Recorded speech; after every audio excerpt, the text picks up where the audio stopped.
አርዕስተ ዜና የገቢዎች ሚኒስቴር ልዩ መለያ ኮድ የሌለው ነባሩ የእጅ በእጅ ሽያጭ ደረሰኝ ከጥር 1 ቀን 2018 ጀምሮ በስራ ላይ እንደማይውል አስታወቀ። በገና በዓል በተከሰተ ድንገተኛ አደጋ የአራት ሰዎች ሕይወት ማለፉ ተገለጸ። ከውጭ በሳውዲ የሚመራው የየመን ጥምረት የደቡቡ የሽግግር ካውንስል መሪ አልዙበይዲ ወደ ተባበሩት አረብ ኤምሬት መሸሹን አስታወቀም። ውድ ተመልካቾች ሰላም ጤና ይስጥልን። ከኢሳት ነጻ ሕዝብ ሚዲያ የሰዓቱን ዜና ይዘን ቀርበናል። ከዜናው ጋር ደረጀ ይልማ ነኝ። ለምልክት ቋንቋው ደግሞ ዳዊት ጎሳዬ አብሮኛል። ዓለም አቀፉ የታዳሽ ኃይል ኤጀንሲ ለኢትዮጵያ የኃይል ፕሮጀክቶች የቴክኒክ ድጋፍና የፋይናንስ ለማሰባሰብ ቁርጠኛ ነኝ አለ። ኤጀንሲው ይህን ያለው ዶክተር አምባሳደር ጀማል በከር በዓለም አቀፉ የታዳሽ ኃይል ኤጀንሲ የኢትዮጵያ ቋሚ ተወካይ ሆነው የተሾሙበትን የሹመት ደብዳቤ ለተቋሙ ዋና ዳይሬክተር ፍራንቺስኮ ላካሜራ ባቀረቡበት ወቅት ነው። በዚህ ወቅት አምባሳደር ጀማል ኢትዮጵያ ለዓለም አቀፉ የኃይል ሽግግር ያላትን የማይናወጥ ቁርጠኝነት ለዋና ዳይሬክተሩ አረጋግጠዋል። ኢትዮጵያ ከምትጠቀመው የኃይል ምንጭ ውስጥ ከ90 በመቶ የሚልቀው ከታዳሽ ኃይል የሚገኝ ነው ያሉት አምባሳደሩ ኢትዮጵያ የአፍሪካ የታዳሽ ኃይል ማዕከል መሆኗን አስረድተዋል። ታላቁን የኢትዮጵያ ህዳሴ ግድብ ጨምሮ የነፋስ የፀሐይና የጂኦተርማል ፕሮጀክቶች ለቀጣናው የኃይል ዋስትና በመሆን ለአየር ንብረት ለውጥ መቋቋም እያበረከቱ ያለውን ከፍተኛ አስተዋጽኦም አስገንዝበዋል። ዋና ዳይሬክተር ፍራንቺስኮ ላካሜራ በበኩላቸው ኢትዮጵያ በዘላቂ ልማት ዘርፍ እያሳየች ያለውን አርአያነት ያለው አመራር አድንቀው የኢኮኖሚ እድገትን ከካርቦን ልቀት ነፃ ለማድረግ ለታዳጊ ሀገራት ትልቅ ትምህርት እየሰጠች ነው ብለዋል። ኤጀንሲው ኢትዮጵያ ቅድሚያ በምትሰጣቸው የኃይል ፕሮጀክቶች የቴክኒክ ድጋፍ ለመስጠትና የኢንቨስትመንት ፋይናንስ ለማሰባሰብ ቁርጠኛ መሆኑንም አረጋግጠዋል።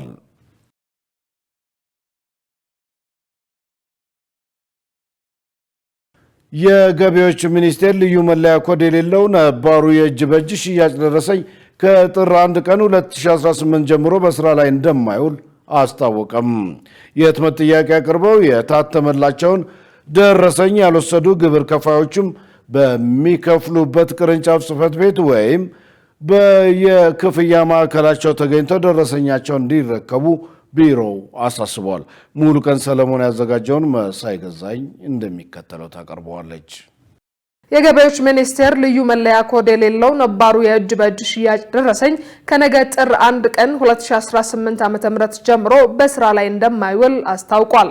የሚኒስቴሩ የኮሚኒኬሽን ጉዳዮች ዳይሬክተሮች ባለሙያ በፍርዱ መሰረት ለኢሳት እንደተናገሩት ሚኒስቴሩ የታክስን ማጭበርበር ለመከላከል ልዩ መለያ ኮድ ያለበት ደረሰኝ አዘጋጅቶ ወደ ስራ ከገባ 1 ዓመት ገደማ ቢሆነውም በተለያዩ ምክንያቶች እየተራዘመ አስገዳጅ ሳይሆን ቆይቷል ብለዋል። አሁን ግን ከተባባሪ አካላት ጋር በመሆን አስፈላጊው ዝግጅት በመደረጉ ከነገ ጀምሮ ሁሉም ድርጅቶች አዲሱን ደረሰኝ እንዲጠቀሙ ይገደዳሉ ብለዋል። አሁን ታህሳስ 30 ይባል እንጂ ይሄ ከዛ በፊት ከ6 ወር ከ7 ወር በፊት ራሱ እየተራዘመ የመጣ ነው። በእነኚህ ጊዜዎች ሁሉ በተለያዩ ሚዲያዎች እያስተላለፍን ያለ ነው። ለሁሉም ግብር ከፋይ በ13 ቅርንጫፍ ሆቴሎቻችንም ስልጠናዎችን በዚህ ላይ ግንዛቤ ፈጥረን ቆይተናል። አሁን ሁሉም ያንን መጠቀም እንዳለበት የማወቅ ላይ ችግር ያለበት አልመሰለኝም። ምናልባት የጊዜው ላይ ነው ይራዘምልን የሚል ዲራዘም ብርሃንና ሰላም አላደረሰም። ስለዚህ ብርሃንና ሰላምን ደግሞ ያንን ሊያደርስ የሚችል ትምህርት ሚኒስቴርን የሚያካተተ ልኡካን ሄዶ የሚያስፈልጋቸውን ድጋፍ እንዲደረግ ከውጭ የሚያስገቧቸው ተጨማሪ ነገሮች እንዲያስገቡ መጨረሻ ላይ ሁሉንም አዘጋጅተናል ብለው የብርሃንና ሰላም ሲያረጋግጥ ወደዛ የሄደ ነው። ደረሰኙ የሚታተሙበት ቦታ ሚስጥራዊ ሰነድ፣ ሚስጥራዊ ቁጥሮች ያሉት ነው የሚሆነው። ስለዚህ ሁሉም የመጠቀም ኃላፊነት አለበት። ደረሰኙ የሀገርን ገቢ ከማሳደግ ባለፈ ለተጠቃሚዎችም የሚከፍሉት ክፍያ ትክክለኛ መሆኑን ለማረጋገጥ ያግዛል ብለዋል። በገቢ ደረጃ እንግዲህ ለውጥ ያወጣል ብሎ በየጥጋጥቁ ባልታወቀ የሚታተሙና ደረሰኞች በገቢዎች ሚኒስቴርም በምንም በገቢው ዘርፉም ቁጥጥር የማይደረግባቸው ስለነበሩ ከገቢ አንጻር ቁጥጥር የሚደረግበት በገቢው መስሪያ ቤት የታወቀ ደረሰኝ ሲመጣ የራሱን የቻለ ገቢው ላይ ከፍተኛ አስተዋጽኦ ይኖረዋል። ሌላው ይሄ ኪውአር ኮድ ያለው ደረሰኝ ለተጠቃሚውም ትክክለኛ የሆኑ እቃዎች መሆናቸውን የማረጋገጥ እንትንም ስላለው ለተጠቃሚውም ወሳኝ የሚሆነው ግብር ከፋዮች በእጃቸው ላይ የሚገኘው የቀድሞ ደረሰኝ ለታክስ ማዕከሎቻቸው በመመለስ የመልቀቂያ ሰነድ መውሰድ እንዳለባቸው ያሳሰቡት አቶ በፍርዱ የህትመት ጥያቄ አቅርበው የታተመላቸውን ደረሰኝ ያልወሰዱ ግብር ከፋዮችም ግብር በሚከፍሉበት ቅርንጫፍ ጽሕፈት ቤት ወይንም በታክስ ማዕከል ቀርበው ደረሰኞቻቸውን እንዲረከቡ መልእክት አስተላልፈዋል። ታክስ ማዕከላቸው በየቅርንጫፍ ጽሕፈት ቤታቸው ደረሰኞቻቸውን ጠይቀው የመጣላቸው መውሰድ አለባቸው። ብዙ ክምችቶች አሉ። ብርሃንና ሰላም አትሞ የተከማቹ አሉ። በየቅርንጫፍ ጽሕፈት ቤቱ በየክልሎች የተከማቹ ደረሰኞች ስላሉ እነኚህን ደረሰኞች ሄዶ መውሰድና በእነኚህ ብቻ መስራት የሚለው ከነገ ጀምሮ ቢቀጥል ስለሆነ ደረሰኞቻቸውን ሄደው ወስደው በዛ መስራት መጀመር አለባቸው። ትክክለኛውን ደረሰኝ በማይጠቀሙ አካላት ላይ ህጋዊ እርምጃ ይወስዳል ሲል ሚኒስቴር መስሪያ ቤቱ አስጠንቅቋል። የሴቶች ኢኮኖሚያዊ አቅም ግንባታ ስትራቴጂና በግብርና የማጎልበት ፕሮግራም ተግባራዊ ሊደረግ ነው። የሴቶችና ማህበራዊ ጉዳይ ሚኒስትር ዶክተር ኤርጎጌ ተስፋዬ ከተባበሩት መንግስታት ድርጅት የአፍሪካ ኢኮኖሚክ ኮሚሽን ዋና ጸሐፊ ክቡር ክላቨር ጋቴቴ እና ከልዑካን ቡድናቸው ጋር ተወያይተዋል። ውይይቱ በዋናነት የሴቶችና የወጣቶችን ኢኮኖሚያዊ ተጠቃሚነት ለማሳደግ ስልታዊ ቅድመ ሁኔታዎች ላይ ያተኮረ ነበር። በውይይቱም ወቅት ኢትዮጵያ በቅርቡ ያዘጋጀችውን ብሔራዊ የሴቶች ኢኮኖሚያዊ አቅም ግንባታ ስትራቴጂና ሴቶችን በግብርና ማጎልበት የተሰኘውን ፕሮግራም በጋራ ተግባራዊ ለማድረግ ስምምነት ላይ ተደርሷል።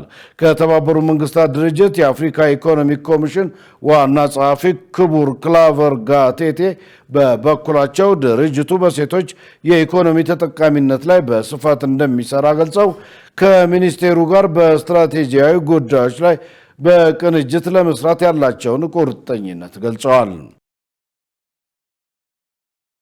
በገና በዓል በተከሰተ ድንገተኛ አደጋ የአራት ሰዎች ሕይወት ማለፉ ተገለጸ።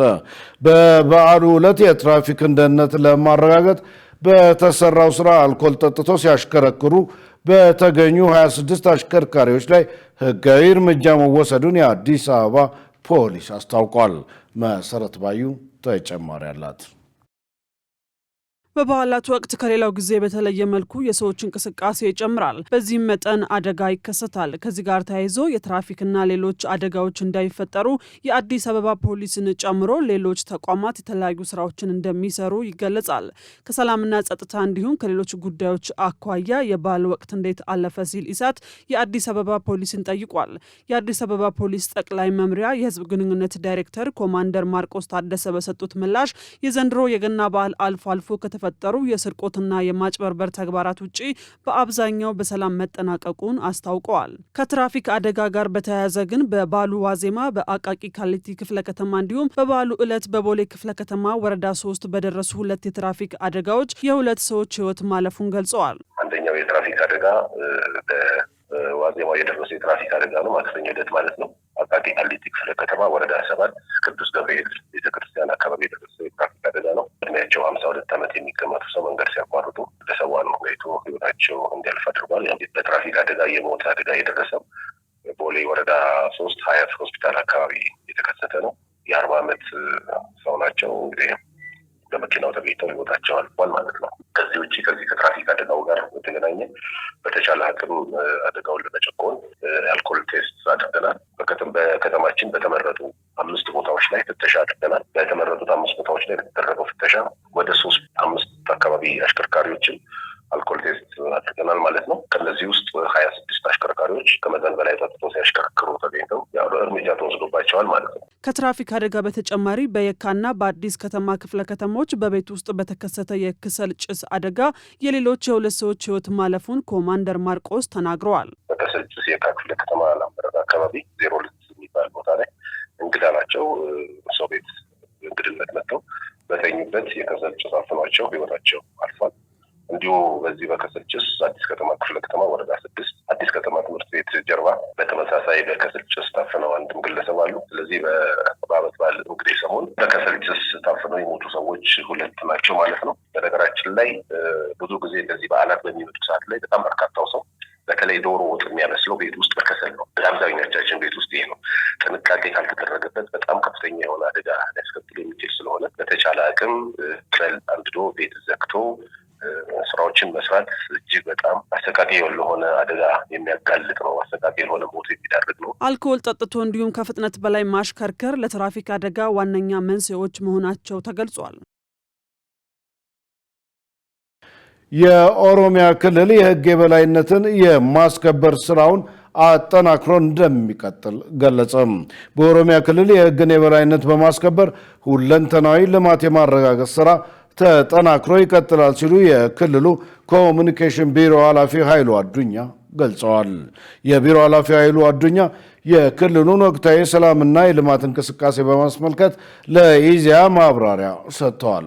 በዚህም በክልሉ እስካሁን ከ22,000 በላይ የቀድሞ ታጣቂዎች የመንግስትን የሰላም ጥሪ ተቀብለውና የተሃድሶ ስልጠና ወስደው ወደ ህብረተሰቡ መቀላቀላቸውን አስታውሰው የሰላሙን ጥሪ በመግፋት በጥፋታቸው በቀጠሉት ላይ ህግ የማስከበር እርምጃ ተጠናክሮ ይቀጥላል ብለዋል። ወደ ህብረተሰቡ ከተቀላቀሉት ታጣቂዎች መካከል 10,000 የሚሆኑት የስራ ዕድል የተፈጠረላቸው ሲሆን ሌሎች እንደ ፍላጎታቸው ወደ መደበኛ ህይወት ተመልሰዋል ብለዋል። በተጨማሪም 581 ሚሊዮን ብር ብድር ተሰጥቷቸውና የመስሪያ ቦታ ተመቻችቶላቸው ወደ ስራ የገቡ እንዳሉ ገልጸው ወደ ትምህርትና ወደ መንግስት ስራም የተመለሱ እንዳሉ ጠቅሰዋል። በክልሉ የህግን የበላይነት በማስከበር ሁለንተናዊ ልማት የማረጋገጥ ስራ ተጠናክሮ ይቀጥላል ሲሉም አረጋግጠዋል።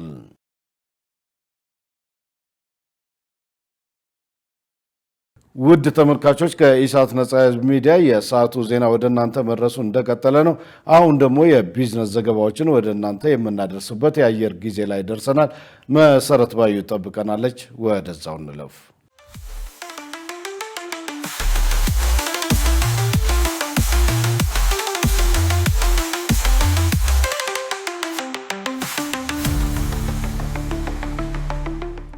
ሰላም ጤና ይስጥልን ውድ ተመልካቾቻችን ከኢሳት ነጻ የህዝብ ሚዲያ የዕለቱን የቢዝነስና የኢኮኖሚ ዜናዎች ይዤላችሁ ቀርቤያለሁ። ከዜናዎቹ ጋር መሰረት ባዩ ነኝ። አብራችሁን ቆዩ።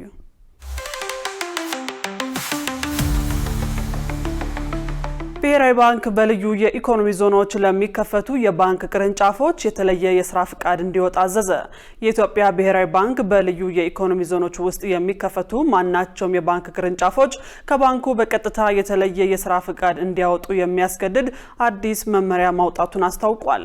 ባንኩ በልዩ የኢኮኖሚ ዞኖች ውስጥ የሚከፈቱ የባንክ ቅርንጫፎች ሊያሟላቸው የሚገቡ 10 ዋና ዋና ነጥቦች ያካተተ መመሪያ ይፋ አድርጓል። በእነዚህ ዞኖች ውስጥ ቅርንጫፎቻቸውን የሚከፍቱ ባንኮች የተጠቀሱትን መስፈርቶች ማሟላት እንዳለባቸው አሳስቧል። በመመሪያው መሰረት በኢኮኖሚ ዞኖች ውስጥ አገልግሎት የሚሰጡ የባንክ ቅርንጫፎች ከብሔራዊ ባንክ ቀጥተኛ የስራ ፍቃድ ማግኘት እንዳለባቸውና የውጭ ምንዛሪ አቅርቦት አገልግሎት መስጠት ግዴታቸው ሲሆን የተጠቀሱትን አገልግሎቶች መስጠት ስላለመቻላቸውም አስቀድሞ ማረጋገጥ ይኖርባቸዋል። ይህ በልዩ የኢኮኖሚ ዞኖች ውስጥ የሚከፈት የባንክ ቅርንጫፍ አስተዳደር መመሪያ ከታህሳስ 28 ቀን 2018 ዓ.ም ጀምሮ ተግባራዊ መሆን መጀመሩን ተገልጿል። ኢትዮጵያና ጣሊያን በሁለትዮሽ የንግድ ግንኙነት ላይ ውይይት አደረጉ። የንግድና ቀጣናዊ ትስስር ሚኒስትር ካሳሁን ጎፌ በኢትዮጵያ የጣሊያን አምባሳደር ሰም ፋብሪዚ ጋር በሁለትዮሽ የንግድ ግንኙነት ላይ ውይይት አድርገዋል። በዚህ ወቅት ሚኒስትሩ እንደገለጹት ኢትዮጵያና ጣሊያን ለረጅም ዘመን ያስቆጠረ ግንኙነት ያላቸው መሆኑን ጠቅሰው በተለይ ከቅርብ ጊዜያት ወዲህ የሁለቱ ሀገራት መሪዎች ያደረጉት ጉብኝት የሀገራቱን የስትራቴጂካዊ ትብብር አጠናክሯል። በዚህም የተፈጠረውን አስቻይ ሁኔታ በመጠቀም የኢትዮጵያን ምርቶች በጣሊያንና በአውሮፓ ህብረት ገበያ በጥራትና በስፋት ለማቅረብና ጣሊያንም በኢትዮጵያ በኢኮኖሚ ሪፎርሙ በተከፈተው ድል ተሳትፎ በመታደርግበት አግባብ ላይ መወያየታቸውን አስታውቀዋል። አምባሳደር ሰም ፋብሪዚ በበኩላቸው ጣሊያን ለኢትዮጵያ የንግድ የቴክኒክ ድጋፍ ለማድረግ በኢትዮጵያ የጅምላ ችርቻሮ ንግድ ለመሳተፍ እንዲሁም የጣሊያንን የንግድ ፕሮሞሽን ኤጀንሲ ልምድ ለማጋራት ዝግጁ ናት ብለዋል። በአፍሪካ አህጉራዊ ነፃ ንግድ ቀጠና ስምምነት መሰረት እሴት የታከለበት ቡና መላክ ተጀመረ። በአፍሪካ አህጉራዊ ነፃ ንግድ ቀጠና ስምምነት መሰረት እሴት የታከለበትን የኢትዮጵያን ቡና ለአፍሪካ ሀገራት ገበያ መላክ መጀመሩን የኢትዮጵያ ቡናና ሻይ ባለስልጣን አስታውቋል።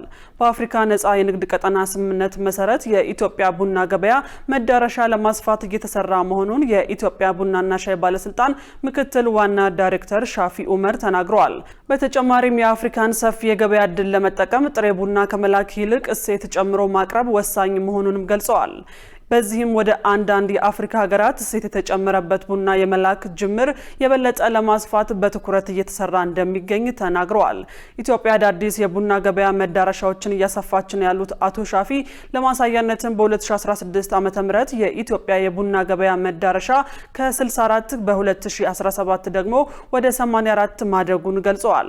የኢትዮጵያ ነባር የቡና ገበያ መዳረሻ ለማጠናከርና አዳዲስ ገበያ ለማስፋት በተለያዩ ሀገራት ከሚገኙ የኢትዮጵያ ኤምባሲዎች ጋር በቅንጅት እየተሰራ እንደሚገኝ አስታውቀዋል። በዚህም ቻይናን ጨምሮ 10 የኢሲያ ሀገራት የኢትዮጵያን ቡና እየገዙ እንደሚገኙ ጠቁመው በቀጣይም በቡና ላይ እሴት በመጨመር የአፍሪካንና የኢሲያ ገበያ ለመጠቀም ከኢትዮጵያ ቡና ላኪዎችና የአውሮፓ ባለሀብቶች ጋር በመቀናጀት ይሰራል ማለታቸውን ኢዜአ ዘግቧል። ጽፈት ቤቱ ከዕጣንና ሙጫ ምርት ሽያጭ ከ280 ሚሊዮን ብር በላይ ገቢ ለማግኘት ማቀዱን አስታወቀ። በምዕራብ ጎንደር ዞን ደን ጥበቃ ጽፈት ቤት የአካባቢ የሕግ ተከባሪነትና የማህበረሰብ ተጽዕኖ ግምገማ ቡድን መሪ ሀብታሙ አደጎ እንደገለጹት በዞኑ ከፍተኛ የሆነ የዕጣንና ሙጫ ደን ሀብት ይገኛል። በደን ከተሸፈነው 760 ሄክታር መሬት ውስጥ ከ234 ሄክታር በላይ የሚሆነው በዕጣንና በሙጫ ዛፍ የተሸፈነ መሆኑንም አስታውቀዋል። ይህንን ሀብት በአግባቡ ጥቅም ላይ ለማዋል በበጀት ዓመቱ በ41 ማህበራት የተደራጁ ግለሰቦችና ባለሀብቶች ምርቱን ለማምረት ፍቃድ ወስደው ወደ ስራ መግባታቸው ታውቋል። ፍቃድ የወሰዱት አካላትም 5015 ኩንታል ዕጣንና ሙጫ ለማምረት ያቀዱ ሲሆን ከዚህም ከ280 ሚሊዮን ብር በላይ ገቢ እንደሚጠበቅ ተመልክቷል። አምራቾች ካገኙት ገቢ በተጨማሪ በሮያሊቲ ታክስ ክፍያ ከ34 ሚሊዮን ብር በላይ ገቢ እንደሚሰበሰብ አቶ ሀብታሙ ጠቁመዋል። ዕጣንና ሙጫ የማምረት ስራ ከጥር ወር ጀምሮ የሚከናወን በመሆኑ በዘርፉ ለ16710 ዜጎች ቋሚና ጊዜያዊ የስራ ዕድል እንደሚፈጠርም ታውቋል። ዘገባው የጋዜጣ ፕላስ ነው። ውድ ተመልካቾቻችን አሁን ደግሞ በዕለቱ በተመረጡ ባንኮች ያለውን የውጭ ምንዛሬ ዋጋና የብሔራዊ ባንክ የወርቅ ግብይት መረጃ ተከታትለን እንመለስ።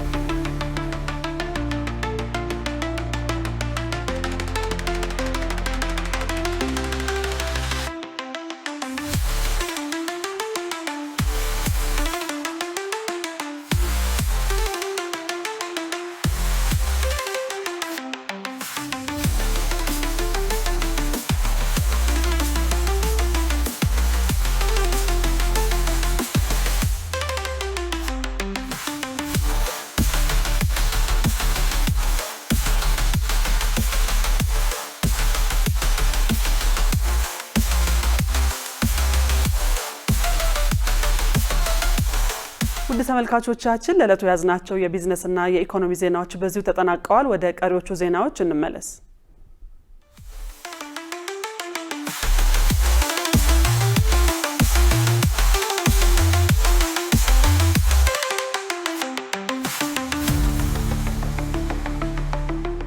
ውድ ተመልካቾች ከኢሳት ነጻ የህዝብ ሚዲያ የሰዓቱ ዜና ወደ እናንተ መድረሱ እንደቀጠለ ነው።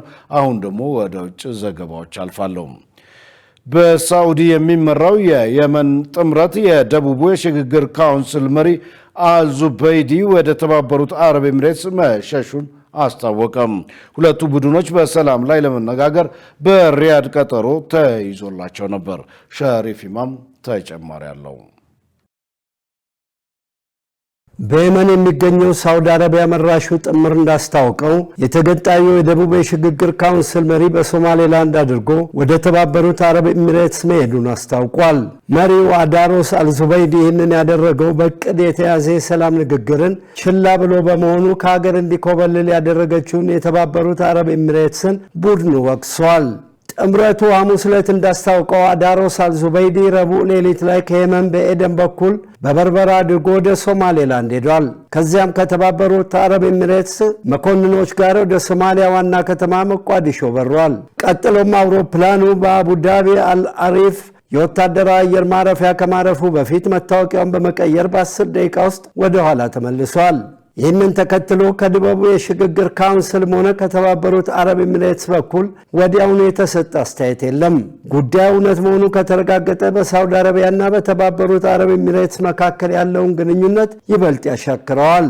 ሪያድ እንዳለችው በአቡዳቢ የሚደገፈው የደቡብ የሽግግር ካውንስል በሳውዲ በሚደገፈው የየመን መንግስት ወታደሮች ላይ በዲሴምበር ወር ውስጥ ጥቃት ፈጽሟል። ካውንስሉ ቀደም ሲል በሰሜን የመን ከሁቲ አማጽያን ጋር ሲዋጋ የነበረውና ዓለም አቀፍ እውቅና ያለው የየመን መንግስት አሁን ላይ በደቡብ የመን ነፃ መንግስት ማቋቋም ይፈልጋል። በዚህም ሀድረሞትና አልማህራ የሚባሉትን ግዛቶች ይዟል። ደግሞ ከሳውዲ አረቢያ ጋር የሚዋሰኑ ናቸው። ሳውዲ ደግሞ ይህንን ለብሔራዊ ደህንነት አስጊ ቀይ መስመር ነው ብላለች። በሳውዲ የሚመራው ጥምረት በየመን ወደብ ሙካላ ዲሴምበር 30 ቀን በአየር ባደረሰው ጥቃት ኢላማ ያደረገው ከተባበሩት አረብ ኤሚሬትስ ጋር የተያዘ የመሳሪያ ጭነት ነው ተብሏል። የየመን መንግስት ወታደሮች በሳውዲ አየር ጥቃት በመታገዝ ሀድረሞትና አልማህራን መልሰው ይዘዋል። የደቡብ የሽግግር ካውንስል ቅዳሜ ዕለት እንዳስታውቀው በሪያድ በተዘጋጀ የሰላም ንግግር መድረክ ላይ እሳተፋለሁ ብሏል። ይሁን እንጂ ጥምር ኃይሉ እንዳለው የየመን አውሮፕላን የደቡብ የሽግግር ካውንስል አባላትን ይዞ ረቡዕ ዕለት ወደ ሪያድ ሲጓዝ አልዙበይዲ በበረራ ውስጥ አልነበረም ብሏል። በአልዙበይዲ ኃይሎች ላይ በየመን አልዳሊ አስተዳደር ጥቃት ተፈጽሟል። የየመን የመንግስት የምድር ኃይሎች የደቡብ ሽግግር ካውንስል ወደሚቆጣጠረው ኤደን መግባታቸውና በከተማ ውስጥ የሚገኘውን የፕሬዝደንቱን ቤተ መንግስት መቆጣጠራቸውን አስታውቋል። መረጃው የአልጀዚራ ነው።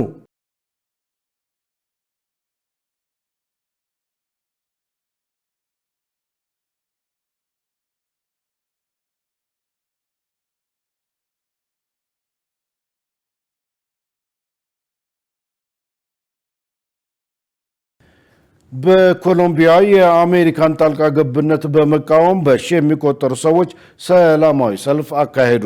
ዶናልድ ትራምፕ በበኩላቸው የኮሎምቢያውን ፕሬዝዳንት በእጽ ዝውውር የተሰማሩ ናቸው ሲሉ የከሰሱ ሲሆን ፕሬዝዳንቱ ጉስታቮ ፔትሮ ግን የቀረበባቸውን ክስ አጣጥለውታል።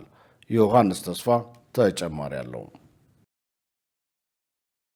በፕላዛ ቦሊቫር በሺዎች የሚቆጠሩ ሰዎች የፕሬዝዳንት ጉስታቮ ፔትሮ ያላቸውን ድጋፍ ለመግለጽ ተሰብስበዋል። ፕሬዝዳንቱ ህዝቡ ወደ አደባባይ ወጥቶ የአሜሪካን ኢምፔሪያሊዝምና የላቲን አሜሪካን ሉዓላዊነት መጣስ እንዲያወግዝ ጥሪ አቅርበው ነበር። ፕሬዝዳንቱ ባለፈው ሰኞ ባደረጉት ንግግር ትራምፕን እናና ያዘኝ እዚህ እየጠበቅኩህ ነው ብለዋቸዋል። አሜሪካ በቬንዙዌላ የፈጸመችውን ድርጊት በተመሳሳይ በኮሎምቢያ ላይ የቦምብ ጥቃት በመሰንዘር የምትደግመው ከሆነ አስከፊ መዘዝ እንደሚኖር ተናግረዋል። ፔትሮ እነሱ ቦምብ የሚጥሉ ከሆነ ገበሬዎች በተራሮች ላይ ወደ ሺዎች የሚቆጠሩ አማጽያን ይቀየራሉ ብለዋል። በተጨማሪም ደግመኛ የጦር መሳሪያ ላለመንሳት ምዬ ነበር፣ ነገር ግን ስለ እናት ሀገር ከሆነ በድጋሚ መሳሪያ አነሳለሁ ሲሉም አስጠንቅቀዋል። ፔትሮ አሜሪካ በዚህ የዓለም ክፍል የምትከተለውን ፖሊሲ በከፍተኛ ሁኔታ ይተቻሉ። በተለይም እጽ ይዘዋል በሚል ጥርጣሬ በካሪቢያን ባህር ላይ በሚንቀሳቀሱ መርከቦች ላይ የምትፈጽመውን ጥቃትና የፕሬዝዳንት ኒኮላስ ማዱሮን መታሰር በጥብቅ ሲቃወሙ ተደምጠዋል። በሰልፉ ላይ የተገኙት ዜጎች ባንዲራና የተለያዩ መፈክሮችን የያዙ ሲሆን አንደኛው መፈክር አሜሪካ ለዓለም ሰላም ትልቁ ስጋት ናት ይላል። ፔትሮ ከዶናልድ ትራምፕ ጋር የመጀመሪያውን የስልክ ውይይት ካደረጉ በኋላ በፕላዛ ቦሊቫር ለህዝቡ ንግግር አድርገዋል። ካልተነጋገርን ጦርነት ይመጣል። የኮሎምቢያ ታሪክ ያስተማረን ይህንን ነው። መሆን ያለበት ነገር ለመጀመሪያ ጊዜ ተነጋግረን ግንኙነታችንን መልሰን ማቋቋማችን ነው። ስለ ቬንዙዌላና ስለ ዝውውር ተነጋግረናል። እጽን ለመዋጋት እያደረግን ያለነውን ስራ የሚገልጹ መረጃዎቻችን ሰጥቻቸዋለሁ። ከእሳቸው ጋር የሚነጋገሩ ብዙ የኮሎምቢያ ፖለቲከኞች ራሳቸው ከዝውውር ጋር ግንኙነት እንዳላቸው ነግሬያቸዋለሁ። ኮሎምቢያ በአካባቢው የዋሽንግተን ቁልፍ የጦር አጋር ብትሆንም ፔትሮ የእጽ መከላከያውን ስልት የኮካን ገበሬዎች ወንጀለኛ ከማድረግ ይልቅ የኮኬን ማምረቻ ላቦራቶሪዎችን በመምታት ላይ እንዲያተኩር ለማድረግ ጥረት እያደረጉ ነው። ትራምፕ ግን ኮሎምቢያ የእጽ ዝውውርን ለመዋጋት በቂ ስራ እየሰራች አይደለም በሚል ይወቅሳሉ። እንዲያውም ፔትሮ ለአሜሪካ ኮኬን የሚያመርት በሽተኛ ሲሉ ጠርተዋቸዋል። እንደ ኤድጋር ሮድሪጌዝ ያሉ ሰልፈኞች ግን የሁለቱ መሪዎች ውይይት የኮሎምቢያን የበላይነት ይዞ እንደሚጠናቀቅ ተስፋ ያደርጋሉ። እዚህ የመጣሁት ሉዓላዊነታችን ለመከላከል ነው። አሜሪካ የእኛን ወደፊት እድል እንድትወስን አንፈቅድም። ፔትሮ የኮሎምቢያ የመጀመሪያው ግራ ዘመም ፕሬዝዳንትና የቀድሞው ሽምቅ ተዋጊ ናቸው። በሁለቱ ፕሬዝዳንቶች መካከል የሚደረገው የፊት ለፊት ስብሰባ በቅርብ ጊዜ እንደሚካሄድ ተገምቷል። የቦጎታው አለቃ በዓለም ላይ የትራምፕ አስተዳደር ጠንካራ ተቺ በመሆን ይታወቃሉ። ባለፉት ወራትም የአሜሪካ ስደተኞችን የማባረር ድርጊት ወደ ሀገራቸው እንዳይዛመት አድርገዋል። በአሜሪካ የሚገኙ ወታደሮች የትራምፕን የጦርነት ትዕዛዞች እንዳይቀበሉ ጠይቀዋል። እንዲሁም እስራኤል በጋዛ ላይ እያካሄደች ያለችውን ጦርነት ተችተዋል። ይህ አቋማቸው የትራምፕን አስተዳደር በእጅጉ አስቆጥቷል። በሰልፉ ላይ የተገኙ ሰዎች ግን ጉስታቮ ፔትሮ በዲሞክራሲያዊ መንገድ የተመረጡ መሪ ናቸው፣ ድምፅ የሰጠናቸውም እኛ ነን፣ ስለዚህም አሜሪካ ከኮሎምቢያ ጉዳይ እጇን ማውጣት አለባት በማለት ድምፃቸውን አሰምተዋል። መረጃውን ስናጠናቅር ኤቢሲ ኒውስ እና አልጀዚራን ዋቢ አድርገናል። ውድ ተመልካቾች ከኢሳት ነጻ ሚዲያ የሰዓቱ ዜና እስካሁን ነበር። ከዜናው ጋር ደረጀ ይልማ አብሬያችሁ ቆይቻለሁ። ለምልክት ቋንቋው ደግሞ ዳዊት ጎሳይ እንደዚሁ አብሮኝ ቆይቷል። ከቀሪ የኢሳት ዝግጅቶች ጋር ሰናይ ጊዜ